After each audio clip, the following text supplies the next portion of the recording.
This is that late night working after 3, man. This is why my old girl was mad at me. This why I'm your majesty, man. The click is the tightest, the tightest, the drinks are the coldest, the future the bright. What is the deal, beautiful people? It's your boy Ramon, Lifestyles Defined. We are talking about Google and the new Pixel. This is a bit of a love letter to the Google fans, which is something I support actually. I think that every fanboy deserves a piece of technology from each category. So, if you're a Microsoft fanboy like myself, well, then you deserve a nice laptop / tablet. The Surface covers that for me. You deserve something in the smartwatch category. You deserve a good phone. Apple does this a lot for their guys or gals. And here's Google with the second iteration of the Pixel. By itself, I don't think this laptop is anything special because, Apple really forced the market to up the ante on quality and design when it comes to laptops. So I think this guy falls right in line. And just to be clear, I think it's a very beautiful piece of hardware. So the deal here is, this is essentially a premium Chromebook. It's built. It's got an all aluminum body. It's got some really boxy curves to it, with this 3.2 aspect ratio display, which gives it a very unique look for a laptop in these days. Back in the day, it used to be standard. Then we went widescreen. Now Google's back to 3.2, and according to them, it's they did this in honor of the web. They call it web friendly. Whatever that means. It ain't friendly to anything else I'm trying to do. So, whatever. So that 12-inch, almost 13-inch, because it's 12.85 inches, and it's pretty close to 13.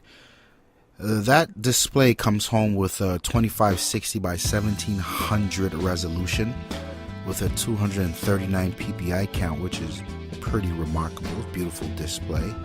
It's also a touchscreen. I really don't like laptops with touchscreen displays. I feel like it takes you out of the ergonomical. Is that a word? Ergonomical?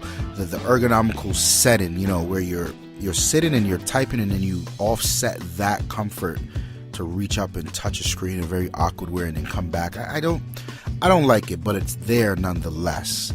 It comes with the latest generation i5, which is clocked at a 2.2 gigahertz, or you can have it outfitted with an i7 with a 2.4 gigahertz. Up to you. It comes with either 8 gigs of RAM or 12 gigs of RAM. Not bad at all. It's got that trackpad that's fully clickable, and of course it supports gestures. It's got a battery life rated up to 12 hours, and from what I've been gathering, that holds up in court. Most people say the real world test is up to 12 hours. Actually, some people reported getting more.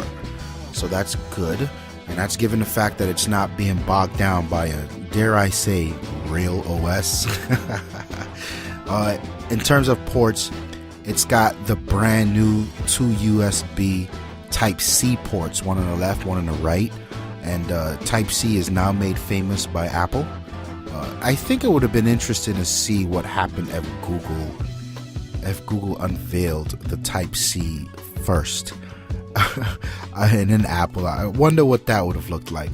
But for those of you not familiar with Type-C, it's the next iteration of USB, and it's a universal connector, so you can plug it. There's no wrong way to plug it in. Put it that way. And it also powers. It sends power. It sends data. It sends 2 different types of display all through one cable. So it's pretty dope.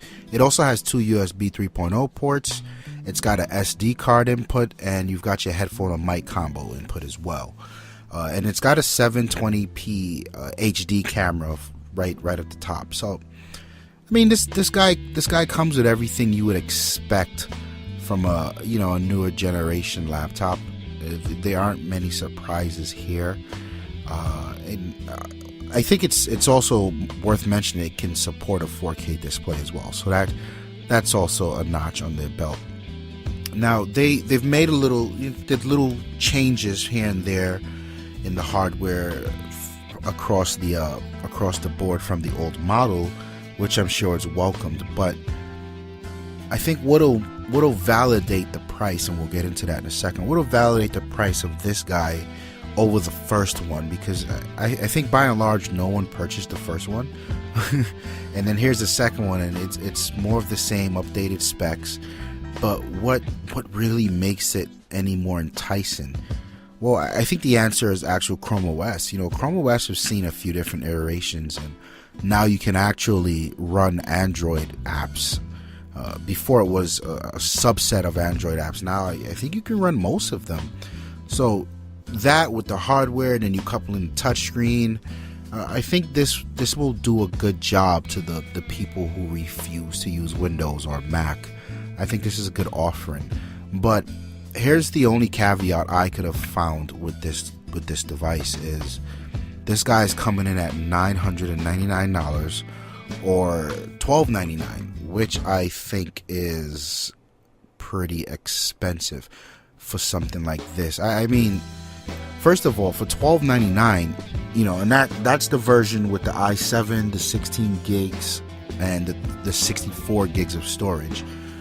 The other version comes with 32 gigs. I think it's decent spec, but I need something lighter. I need something, say, 2 pounds, 2.5 pounds. You know, 3.3 pounds for that type of money? No way. The market has moved on from that. We can definitely find something a lot more compact, something a lot more ultra bookish, if you will.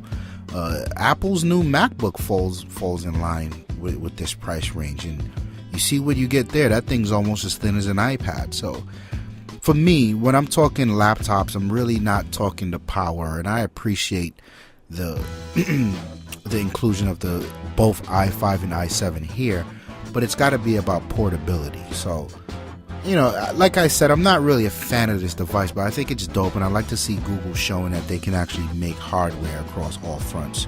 So this is dope. Hit me in the comments. Let me know if you guys like it. I want to know if any of you purchased one of these guys when it first came out, or if you did, are you gonna get this one? If you didn't get the first one, you were close. Did something change here that'll make you want to jump and get it? Let me know. I'm out of here. Peace.